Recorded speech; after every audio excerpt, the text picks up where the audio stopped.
Samajwadi party के MLC Shahnawaz Khan जी इस वक्त हमारे साथ हैं। शाहनवाज भाई, संभल में जो कुछ हुआ, आप कैसे देखते हैं समाजवादी पार्टी और विशेषकर आप? देखिए, मेरे ख्याल से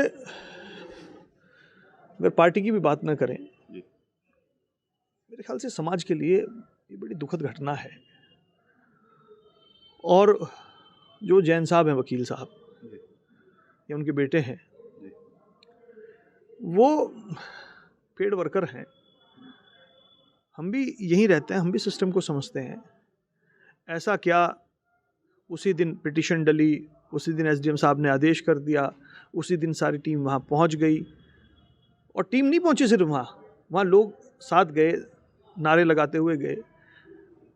मैं टेक्निकलिटी में ना जाके, ये मुल्क बहुत मुश्किलों से आज़ाद हुआ और इसकी जो आज़ादी है वो आज़ादी किसी एक वर्ग विशेष की वजह से नहीं हुई, सभी लोगों ने की।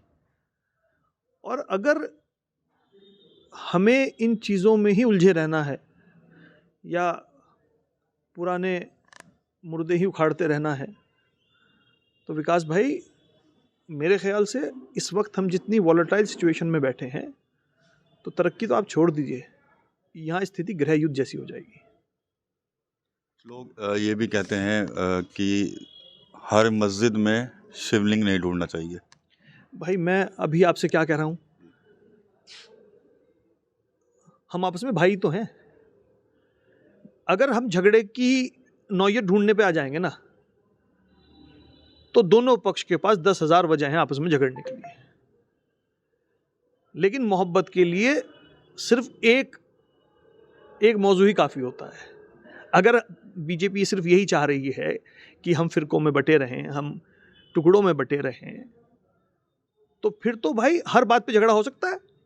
लेकिन अगर आप इस मुल्क से मोहब्बत करते हैं, इस मुल्क की तरक्की से मोहब्बत करते हैं, वो किसी भी समाज से आता हो, जो हिंदुस्तानी है, जो इस मुल्क में रहता है, उसकी जिम्मेदारी ये बनती है कि ये मुल्क कैसे तरक्की करे। अगर फिर वही बात है कि अगर पुराने मुर्दे उखाड़े जाएंगे तो ताज़ी लाशें गिरेंगी, जो संभल में हुआ है। 3 लोगों की तो मौत हुई है ना। एक दिन सर्वे हुआ, सब जिम्मेदार लोग वहाँ मौजूद थे, वहाँ के सांसद थे, विधायक थे, सब थे, बहुत आराम के साथ हुआ। फिर अगले दिन फिर हुआ। मकसद तो झगड़ा कराने से था ना। आपके भी सांसद के ऊपर आरोप लगे हैं समाजवादी पार्टी के। देखिए, अब वो तो मैंने अभी टीवी में देखा है, कोई उनके ऊपर एफआईआर हुआ है, लेकिन उसकी, क्योंकि मुझे उसकी लीगल एंगल नहीं पता है किस वजह से हुआ है। लेकिन मैं, विकास भाई, इसकी माइन्यूट डिटेल की जाए बगैर मैं सिर्फ इतना कहना चाह रहा हूँ, आखिर हम इस मुल्क को ले जा कहाँ रहे हैं? ऐसे नहीं चलता है मुल्क। हम नहीं अलग हो सकते एक दूसरे से। ये ताना बाना ऐसा बुना हुआ है कि ये अलग नहीं किया जा सकता। और मैं बार बार इस बात को कहता हूँ कि जिस तरफ इस मुल्क को धकेला जा रहा है, ये जा नहीं रहा है, इसको धकेला जा रहा है। मैं कह रहा हूँ, ये नौबत ना आ जाए कि वहाँ से लौटना भी मुश्किल हो जाए। और वो कहना कि जब नुकसान यहाँ सिर्फ एक का नहीं होगा, नुकसान सबका होगा। मैं बार बार कहता हूँ कि जिस चीज़ों में हम पड़ गए हैं, वो सिर्फ और सिर्फ दिमाग भटकाने के जरिया है, सिर्फ दिमाग को डाइवर्ट करने का जरिया है। इनसे और बेहतर काम है जिस पे बात हो सकती है। हॉस्पिटल्स की बात नहीं हो रही है, मेडिकल कॉलेजेस की बात नहीं हो रही है, और तरक्की की, फॉरेन इन्वेस्टमेंट की बात नहीं हो रही है। हमारे यहाँ लकड़ी का कारोबार है, इंपोर्ट एक्सपोर्ट का, अपने बुरी से बदतर हालात में है, क्योंकि रिसेशन है अमेरिका में और इंग्लैंड में और पूरे यूरोप में।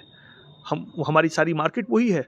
हमारा जितना है लकड़ी का कारोबार है, वो आज इस हालात में है कि जहां एक हफ्ते में जो कंपनी 10 से 12 कंटेनर कर रही थी, आज उस पर आधा कंटेनर भी नहीं है। उस पर कोई जिक्र नहीं हो रहा है, उस पर कोई बात नहीं हो रही है। हमें इन मसलों में उलझा दिया कि ये हिंदू या मुसलमान। अरे यहीं रहना है, यहीं जीना है, यहीं मरना है। कौन कहाँ जा रहा है? अब वो वाली नौबत तो है नहीं कि चलो एक बस में बिठाओ ने मुसलमानों को, सबको कहीं छोड़ाओ। इतने तो है नहीं, ये कहीं नहीं जा रहे हैं। मेरा फिर सबसे यही बार बार मैं दोहराता हूँ कि जिस तरह की सियासत मैं करता हूँ और जिस पॉजिटिविटी के साथ मैं हर चीज़ को देखता हूँ, मैं बार बार कह रहा हूँ कि ये जो मसले चल रहे हैं, इन मसलों को हमें नहीं उखाड़ना चाहिए बार बार। और अगर सिर्फ झगड़े की बात है ना, तो विकास भाई, आप भी इसी समाज में रहते हैं। अगर मुझे आपसे झगड़ना है तो मेरे पास 10,000 वजह हैं, और अगर मुझे आपसे मोहब्बत करनी है, मुझे एक वजह बहुत काफ़ी है।